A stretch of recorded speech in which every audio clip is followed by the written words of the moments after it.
Hello students, good morning. Myself Raijada Priyaba. આજે આપણે mathematical સ્ટેટિસ્ટિક્સની જગ્યાએ 504 એટલે કે સેમ્પલિંગ ટેકનિક્સ અને એસક્યુસી જોવાના છીએ. બરાબર, અને આજે આપણો લેક્ચર નંબર 11 છે. જેમ 10મા લેક્ચરમાં આપણે તમને યાદ હોય કે મેથેમેટિકલ સ્ટેટિસ્ટિક્સનું પહેલું યુનિટ કયું છે? કન્વર્જન્સ. બરાબર, એની જે થિયરીઝ છે એના બેઝના એક્ઝામ્પલ જોયા હતા. બરાબર, ચેબીચેવ ઇનઇક્વાલિટીનો હતો, રાઈટ? તો હવે તમને બધાને આવડી ગયો હશે એવું હું માનું છું.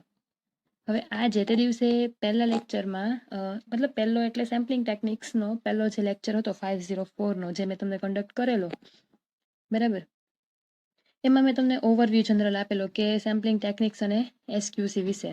બરાબર, તો હવે આજે આપણે એમાં થોડાક આગળ વધશું. યુનિટ નંબર 1ની સ્ટાર્ટિંગ કરશું. બરાબર, એસક્યુસી. મેં તમને સિલેબસ સમજાવ્યો હતો અને એમાં કીધું હતું કે પહેલા બે ચેપ્ટર જે છે એ એસક્યુસી બેઝ છે અને પછીના બે જે ચેપ્ટર છે એ સેમ્પલિંગ ટેકનિક્સ પર ડિપેન્ડન્ટ છે. બરાબર, તો હવે ફર્સ્ટ યુનિટની આપણે સ્ટાર્ટિંગ આજે કરશું. ઓકે, તો આપણે શરૂઆત એક પોઝિટિવ થોટથી કરીએ. તો without self discipline success is impossible period. બરાબર, તો સેલ્ફ ડિસિપ્લિન તો હોવું જ જોઈએ ગમે તે તમે કરતા હોય, એ પછી એક્ઝામની પ્રિપરેશન હોય કે લાઈફનો કોઈ પણ ડિસિઝન હોય, સેલ્ફ ડિસિપ્લિન તો પહેલાં જરૂરી છે જ. બરાબર, ઓકે, તો હવે આજના લેક્ચરની આપણે શરૂઆત કરીએ. તો ગયા લેક્ચરમાં જે આપણે એક્ઝામ્પલ જોયો હતો ચેબીચેવ ઇનઇક્વાલિટીનો, બરાબર, હવે એક એક્ઝામ્પલ હું તમને હોમવર્કમાં આપું છું. ચલો, તો એની હોમવર્કની તમે સ્ક્રીન પર જોઈ શકો છો. x equal to expected value of x is equal to 3, expected value of x square is equal to 30, then show that probability of -2 less than x less than 8 which is greater than or equal to 21/25. આ છે lower bound છે. બરાબર, તો lower bound છે એટલે હવે આપણે શું કરશું, આ તમારા પર હું વિચારવા માટે છોડું છું. બરાબર, જો તમને ન આવડે તો આપણે નેક્સ્ટ લેક્ચરમાં આને કરાવશું. બરાબર, તમે લોકો આ હોમવર્ક મને બતાવી દેજો. ઓકે, તો હવે આપણે આજના લેક્ચરની શરૂઆત કરીએ. તો ગઈ વખતે આપણે જે પ્રમાણે વાત કરી હતી એસક્યુસીની, તો તમને બધાને ખ્યાલ હશે કે એસક્યુસીનું ફૂલ ફોર્મ પહેલાં શું થાય? તો સ્ટેટિસ્ટિકલ ક્વોલિટી કંટ્રોલ. હવે સ્ટેટિસ્ટિકલ ક્વોલિટી કંટ્રોલ પહેલાં તો તમને એવું થાય કે આ ક્વોલિટી કંટ્રોલ શું છે. બરાબર, તો ક્વોલિટી કંટ્રોલ એટલે કાંઈ પણ મેન્યુફેક્ચરિંગ આપણે કરતા હોઈએ, બરાબર, તો એમાં પ્રોડક્ટની ક્વોલિટી બહુ જ જરૂરી છે. જો એ ન હોય તો કન્ઝ્યુમર એને એક્સેપ્ટ કરવા તૈયાર ન હોય, સારી ક્વોલિટી ન હોય તો. એટલે ક્વોલિટી કંટ્રોલ કરવી તો પહેલાં જરૂરી બને છે. હવે સ્ટેટિસ્ટિકલ ક્વોલિટી કંટ્રોલ એટલે શું? તો એવું કે જેમાં જે ક્વોલિટી કંટ્રોલ કરવા માટે આપણે સ્ટેટિસ્ટિકલ મેથડ્સનો યુઝ કરતા હોઈએ, રાઈટ, તો એને આપણે સ્ટેટિસ્ટિકલ ક્વોલિટી કંટ્રોલ તરીકે ઓળખીએ છીએ.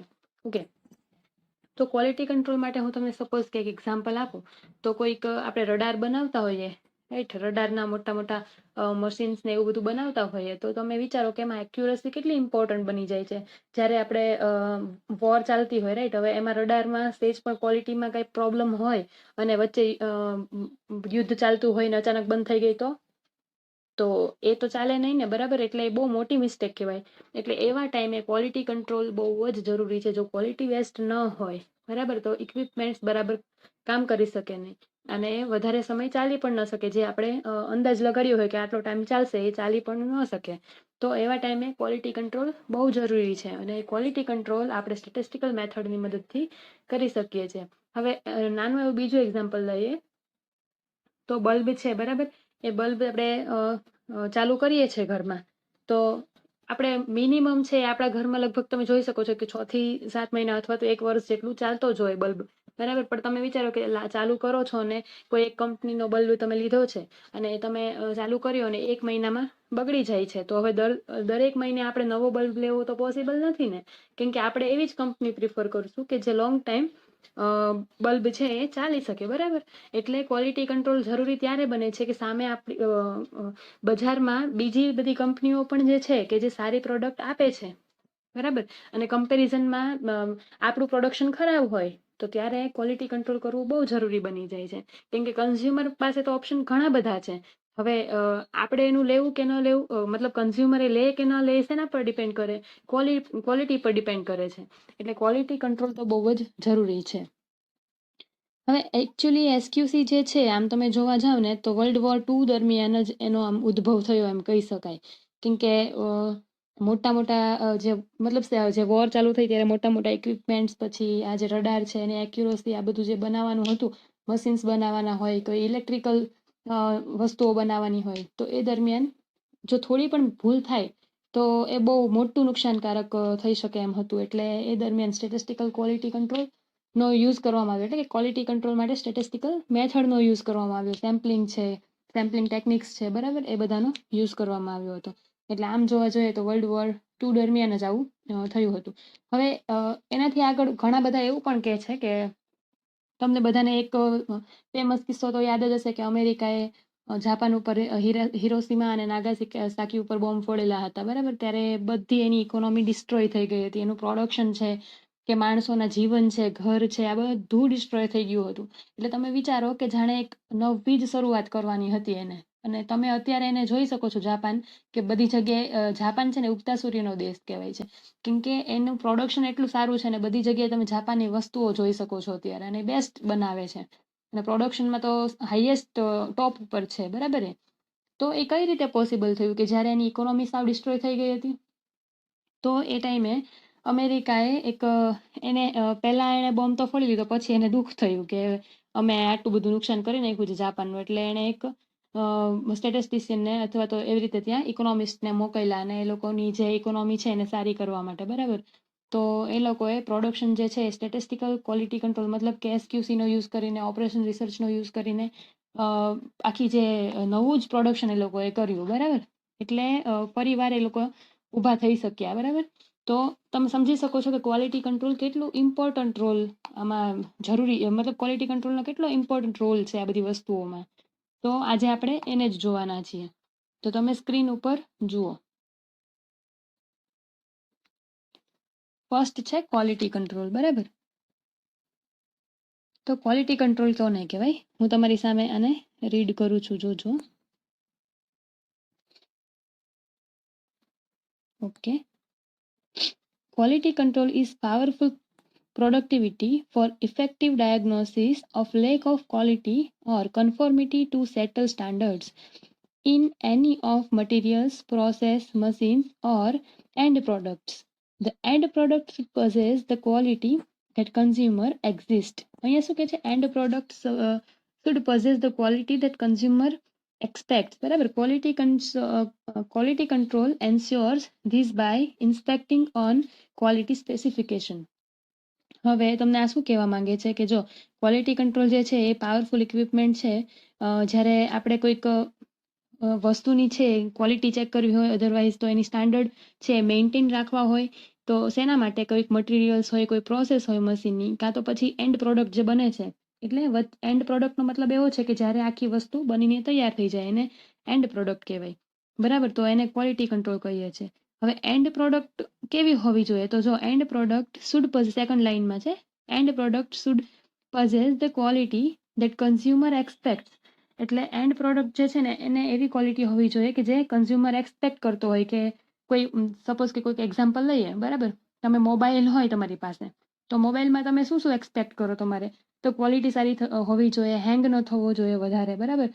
એનું ચાર્જિંગ વધારે ટકવું જોઈએ, બરાબર. આ બધું તમે એક્સપેક્ટ કરતા હોય. બાકી બધા ફીચર્સ તો છે એ બધા મોબાઈલમાં કોમન આવે છે, અધરવાઇઝ તમે પ્લે સ્ટોરમાંથી ડાઉનલોડ કરી શકો છો, રાઈટ. પણ આ જે ચાર્જિંગ છે, બેટરીનો પ્રોબ્લેમ છે કે હેંગ થવાનો પ્રોબ્લેમ છે, આ બધું ન હોવું જોઈએ. કેમેરાની સિસ્ટમ સારી હોવી જોઈએ. એટલે કન્ઝ્યુમર જે એક્સપેક્ટ કરે છે એન્ડ પ્રોડક્ટમાં એ બધી ક્વોલિટી હોવી જોઈએ. એટલે ક્વોલિટી કંટ્રોલ દ્વારા આપણે એ કરી શકીએ છીએ, રાઈટ. હવે જો સ્ટેટિસ્ટિકલ ક્વોલિટી કંટ્રોલ.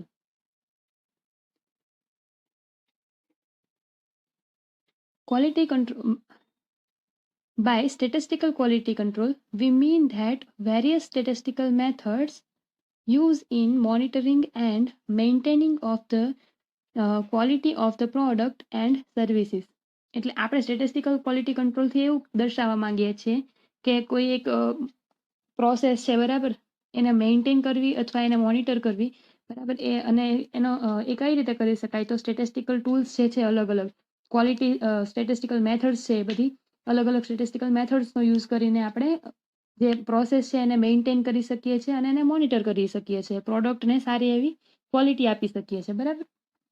તો આને આપણે સ્ટેટિસ્ટિકલ ક્વોલિટી કંટ્રોલના ફોર્મમાં રજૂ કરી શકીએ છીએ, બરાબર. It is the application of statistical techniques to accept or reject products already produced or to control the process and therefore product quality, while the latter is called process control and former is called acceptance sampling. Okay, હવે આ બેમાં એક મોટો difference છે, હું તમને સમજાવું. Quality control કોને કહેવાય અને સોરી પ્રોસેસ કંટ્રોલ કોને કહેવાય અને એસેપ્ટન્સ સેમ્પલિંગ કોને કહેવાય, બરાબર. અથવા તો એસેપ્ટન્સ સેમ્પલિંગ અથવા તો તમે એને પ્રોડક્ટ કંટ્રોલ પણ કહી શકો છો, લોટ કંટ્રોલ, બરાબર. ઓકે, તો જો પ્રોસેસ કંટ્રોલ એટલે પ્રોસેસને કંટ્રોલ કરવી પડે, એટલે પ્રોડક્ટ બનતા પહેલા અથવા તો બનતી હોય ત્યારે આપણે જોઈએ કે પ્રોડક્ટ બરાબર બને છે કે નહીં, એમાં ક્યાં ક્યાં ભૂલ આવે છે, બરાબર. હવે પ્રોડક્ટ બનતી હોય તો બે પોસિબિલિટીઝ છે, એક તો ચાન્સ કોઝ હોય અથવા તો અસાઇનેબલ કોઝ એમાં પ્રેઝન્ટ હોય, જો એ વ્યવસ્થિત ન બનતી હોય તો. હવે ચાન્સ કોઝ છે તો આપણે કોઈ દિવસ નિગ્લેક્ટ ન કરી શકીએ. તો તમને એમ થશે ચાન્સ કોઝ એટલે શું? હવે ચાન્સ કોઝ મેં તમને લાસ્ટ ટાઈમ કદાચ થોડું ઘણું સમજાવ્યું હતું. કોઈ પણ બે વસ્તુ હોય ને ક્યારેય સરખી ના હોય. સપોઝ કે એક એક્ઝામ્પલ આપું તો સપોઝ કે દિલ્હીથી એરપોર્ટ સુધી એક બસ જાય છે, બરાબર, અને એને અરાઉન્ડ 45 મિનિટ જેટલો ટાઈમ લાગે છે એને જવા માટેનો. આ એક્ઝામ્પલ હું તમને આગળ લખીને આપીશ એટલે તમે લોકો વધારે સારી રીતે સમજી શકો, બરાબર. તો 45 મિનિટ જેટલો ટાઈમ જાય છે ને ત્યાં પહોંચવા સુધીમાં. તો દર વખતે એવું જરૂરી નથી ને કે 45 મિનિટમાં જ ત્યાં પહોંચે. આપણે સ્ટાન્ડર્ડ ટાઈમ 45 મિનિટનો તો છે જ, પણ દર વખતે આખું વર્ષ એવું ન બને ને કે બસ છે ત્યાં એક્ઝેક્ટ 45 મિનિટે પહોંચી જાય. ક્યારેક વહેલી પહોંચે, ક્યારેક કંઈક એક્સિડન્ટ કે એવા રીઝનને લીધે લેટ પણ પહોંચી શકે છે. એટલે ક્યારેય પણ બે વસ્તુ જે હોય ને એમાં એક્ઝેક્ટ સેમ તો ન જ હોય, થોડું તો વેરિએશન જોવા મળે જ.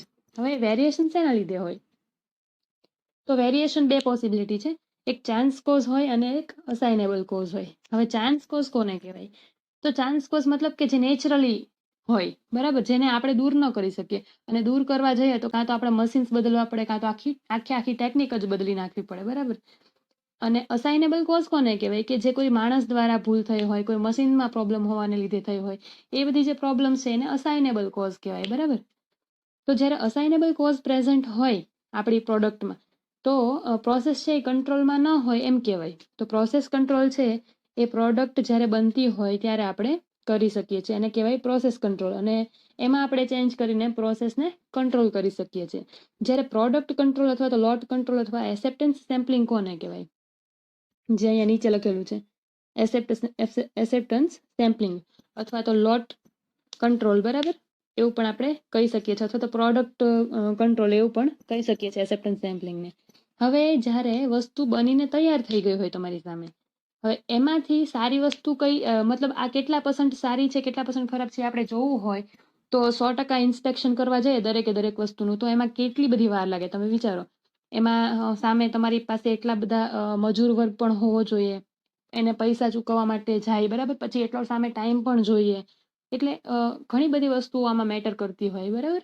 અને ઘણીવાર એવું પણ થાય કે 100% ઇન્સ્પેક્શનમાં આપણાથી કદાચ કંઈક તૂટફૂટ થાય તો વધારે લોસ જાય એ ટાઈમે. તો તમે સમજી શકો છો કે 100% ઇન્સ્પેક્શન થઈ ના શકે, તો એ ટાઈમે શું કરવું પડે? સેમ્પલિંગ કરવું પડે.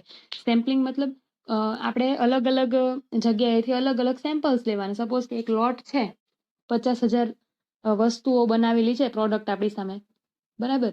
તો એમાંથી રેન્ડમલી આપણે પ્રોડક્ટ સિલેક્ટ કરવાની છે અને પછી એનું ઇન્સ્પેક્શન કરવાનું છે, બરાબર. તો એને એક્સેપ્ટ, અને પછી જો એ જે છે સિલેક્ટ કરેલી પ્રોડક્ટ્સ એનું આપણે સેમ્પલિંગ ટેકનિક્સની મદદથી આગળ વધવાનું એમાં, કે આને એક્સેપ્ટ કરવી જોઈએ કે ન કરવી જોઈએ. તો એમાં એક્સેપ્ટન્સ સેમ્પલિંગ આવશે, બરાબર, ડિટેલમાં તમારે ભણવાનું. એ લગભગ તમારે 3જા અને 4થા યુનિટમાં આવશે acceptance sampling, double sampling plan અને સિંગલ સેમ્પલિંગ પ્લાન. કે ભાઈ આ વસ્તુ છે આપણે એક્સેપ્ટ કરી, તમે જે સેમ્પલ લીધો છે એના બેઝિસ પર આખા લોટને રિજેક્ટ કરવો કે એક્સેપ્ટ કરવો, બરાબર. એ આખું ડિસિઝન આપણે એક્સેપ્ટન્સ સેમ્પલિંગની મદદથી લઈ શકીએ, કે જે તમારે આગળના ચેપ્ટરમાં ભણવાનું આવશે. ઓકે, હવે તમે એટલે તમને બરાબર સમજાઈ ગયું હશે કે પ્રોસેસ કંટ્રોલ કોને કહેવાય અને એક્સેપ્ટન્સ સેમ્પલિંગ કોને કહેવાય. હવે એક્સેપ્ટન્સ સેમ્પલિંગની જગ્યાએ આપણે બીજા કયા વર્ડ્સ યુઝ કરી શકીએ છીએ? Product control. એટલે પ્રોસેસ કંટ્રોલ કોને કહેવાય અને પ્રોડક્ટ કંટ્રોલ કોને કહેવાય તમે સમજી ગયા હશો. પ્રોડક્ટ કંટ્રોલ, બરાબર. Okay,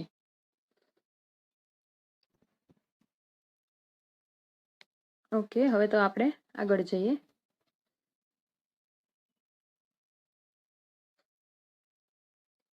The main purpose of SQC is to devise statistical techniques which help us in separating the assignable cause from chance cause of variation, thus enabling us to take remaining action whenever assignable cause are present. Remedial action, sorry. A production process is said to be a state of governance by chance cause alone in the absence of assignable cause of variance. બરાબર.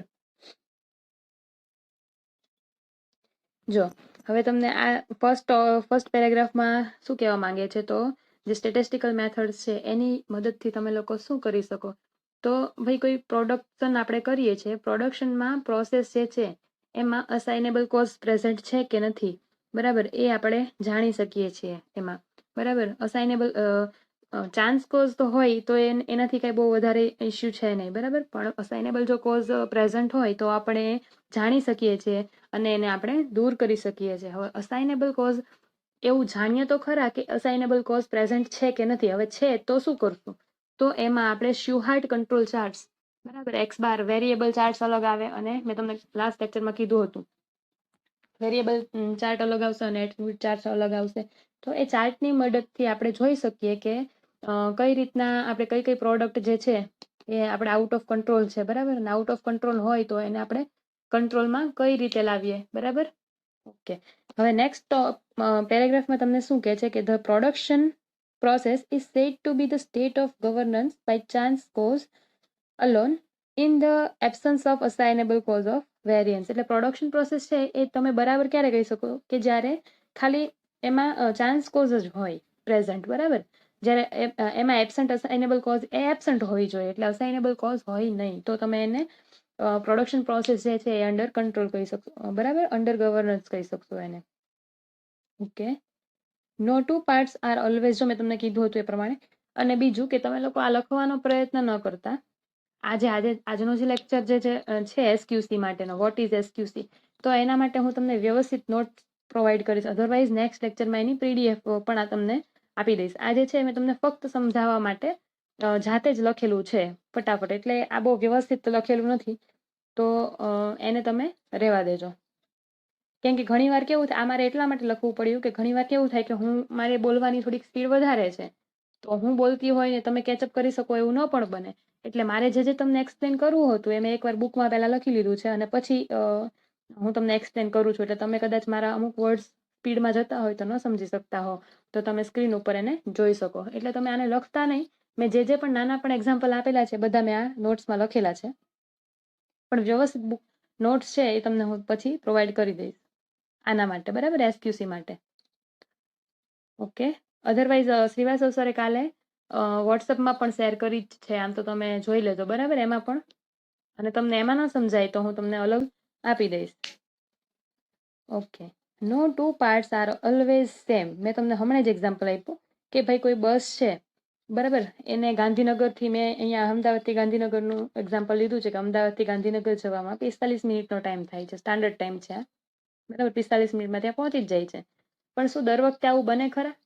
ન જ બને. આપણને બધાને ખબર છે કે એમાં કયો કોઝ પ્રેઝન્ટ છે, તો ચાન્સ કોઝને લીધે. ચાન્સ કોઝ એટલે કે નેચરલી એવું ક્યારેક બની જાય કે ભાઈ કોઈક ઇસ્યુના લીધે લેટ પહોંચે અથવા તો ક્યારેક વહેલી પણ પહોંચી જાય, એટલે એક્ઝેક્ટલી 45 મિનિટ ત્યાં ન જ પહોંચે, બરાબર. એટલે હંમેશા કોઈ પણ બે પાર્ટ્સ હોય એ સેમ ન જ હોય. તમે ઇવન કોઈ પણ એક્ઝામ્પલ લઈ શકો, તમે એક્ઝેક્ટલી બે બુક ખરીદી હોય ને એક જ કંપનીની, બરાબર, અને સેમ પ્રાઇસની, છતાં પણ એમાં તમને નાનો ચેન્જીસ તો જોવા મળશે જ, બરાબર.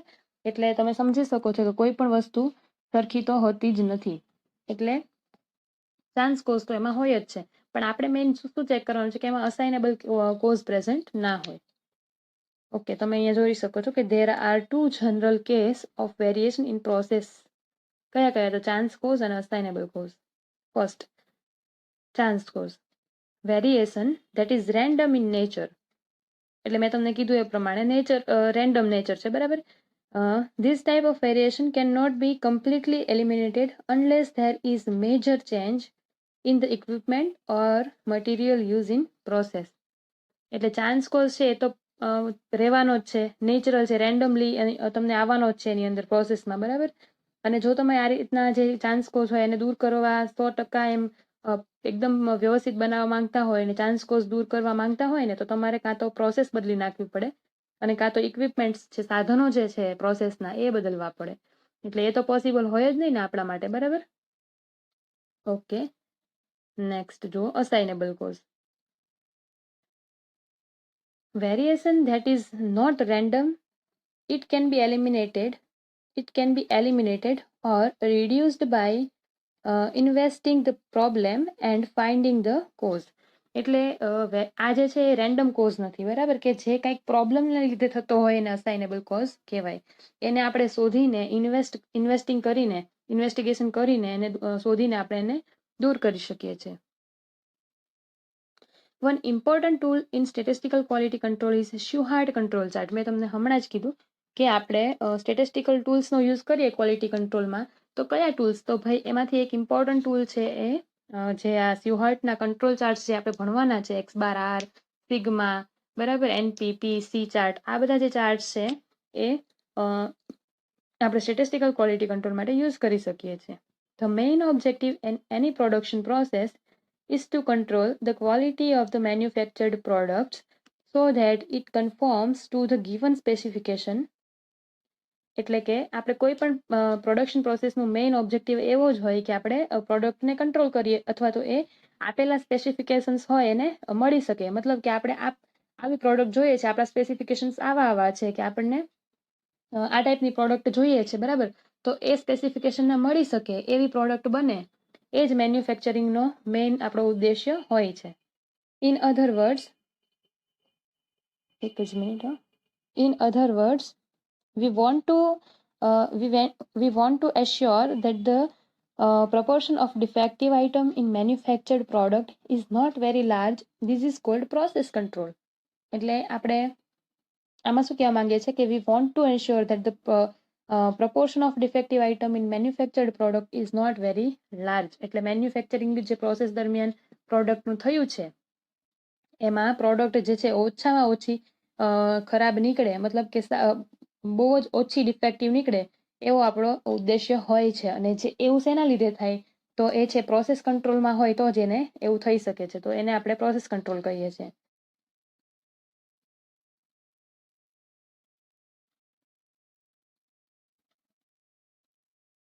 સેકન્ડ 2 વાર લખાઈ ગયું છે, the main objective in any, એટલે સેકન્ડ તમે આ પેરેગ્રાફને ધ્યાનમાં લેતા નહીં, બરાબર, 2 વાર લખાઈ ગયું છે ને. In other type of problem we want to ensure that the lot of manufactured goods do not contain an excessively large proportion of defective items. એટલે બીજો એક હેતુ આપણો એવો પણ હોય છે કે જે બનાવી નાખેલી પ્રોડક્ટ્સ છે એમાં ઓછામાં ઓછી ડિફેક્ટિવ આઇટમ્સ નીકળે, બરાબર. એટલે કે જે બનેલી પ્રોડક્ટ છે એમાં ડિફેક્ટિવ આઇટમ્સ ના હોય, તો એ જે છે અને એને જો એ ડિફેક્ટિવ આઇટમ્સ હોય તો એને દૂર કરીને આપણે આખા લોટને સુધારી શકીએ છીએ. તો એ જે છે એને આપણે પ્રોડક્ટ કંટ્રોલ કહીએ છીએ, જે એ ટેકનિક જે આપણે યુઝ કરશું એને, બરાબર. ઓકે, તો પ્રોડક્ટ કંટ્રોલ, પ્રોસેસ કંટ્રોલ, બરાબર, આ 2 વસ્તુ સમજીએ આજે આપણે. અને બીજું શું સમજ્યા? Chance cause, assignable cause, quality control અને સ્ટેટિસ્ટિકલ ક્વોલિટી કંટ્રોલ. એટલે ઊંધેથી મેં તમને શરૂઆત કરી, તો તમે જોવા જાઓ તો પહેલા આપણે ક્વોલિટી કંટ્રોલ સમજ્યા, પછી સ્ટેટિસ્ટિકલ ક્વોલિટી કંટ્રોલ, કે ભાઈ ક્વોલિટી કંટ્રોલમાં જે સ્ટેટિસ્ટિકલ મેથડ યુઝ થાય છે એને આપણે સ્ટેટિસ્ટિકલ ક્વોલિટી કંટ્રોલ કહીએ છીએ. હવે એ કેવી રીતે થાય અને એ શું કામ કરવું પડે? તો ભાઈ કોઈ પણ પ્રોસેસ હોય એ સરખી તો બનતી જ ન હોય, એમાં વેરિએશન તો હોવાનું જ છે. હવે વેરિએશન હોય એનો તો પ્રોબ્લેમ નથી, પણ જે અસાઇનેબલ વેરિએશન હોય એનો પ્રોબ્લેમ છે આપણને. એટલે અસાઇનેબલ વેરિએશન એટલે તમને સમજાવ્યું કે જે દૂર કરી શકાય એવું હોય એ, બરાબર. ચાન્સ કોઝ હોય તો એનો કાંઈ પ્રોબ્લેમ નથી. પછી 2 ટાઈપની આપણે કંટ્રોલ કરી શકીએ, એક તો પ્રોસેસ કંટ્રોલ કરી શકીએ અને એક તો પ્રોડક્ટ કંટ્રોલ કરી શકીએ. તો પ્રોસેસ કંટ્રોલ જે છે એ પહેલા આપણે કરવું પડે અને ત્યારબાદ પ્રોડક્ટ કંટ્રોલ થાય, બરાબર ને. ઓકે, તો હવે આપણે નેક્સ્ટ લેક્ચરમાં મળશું. અને કંઈ પણ ડાઉટ હોય તો તમે લોકો મને પૂછી